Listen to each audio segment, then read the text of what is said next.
அறிவு, திறமை, உடல் வலிமை, ஆளுமை இதெல்லாம் இருக்கோ இல்லையோ, எல்லாருக்குமே உயர் பதவிகளை அடையணுங்கிற ஆசை இருக்கும். அதுலேயும் எல்லா பதவிகளுக்கும் உயர்ந்த அரச பதவி கிடைச்சா ரொம்ப சிறப்பு.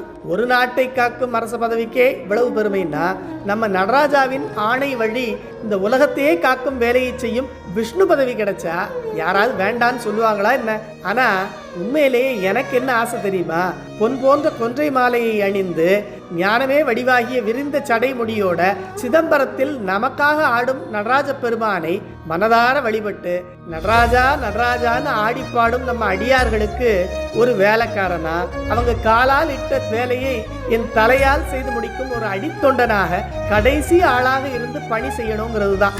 இதை குடை கொண்டு வையமெல்லாம் குளிர்வித்தறி பொற்றிகிரி படை கொண்டிகள் திறம் பார்த்திவர் ஆவதில் பைம்பொற்கொன்றை தொடை கொண்ட வார்சடை அம்பலத்தான் தொண்டற்கு ஏவல் செய்து கடை கொண்ட பிச்சை கொண்டிலங்கு வாழ்தல் களிப்புடைத்தேன்னு 11ஆம் திருமுறை கோயில் நான்மணி மாலையில பட்டினத்தார் ஒளி செய்கிறார். ஒரு காலத்துல சோழ ராஜாவுக்கே கடன் கொடுக்கும் அளவுக்கு பெரிய பணக்காரராக இருந்த பட்டினத்தார் இப்படி அடியாருக்கு பணி செய்யும் போது அடிப்படை தேவைகளான உணவு, உடை, உறைவிடம் இதெல்லாம் கிடைக்காட்டாலும் பரவாயில்ல, பிச்சை எடுத்து சாப்பிட்டா கூட எனக்கு அது சந்தோஷம்தான் சொல்றாருன்னா நாமெல்லாம் ஏமாத்துறோம்.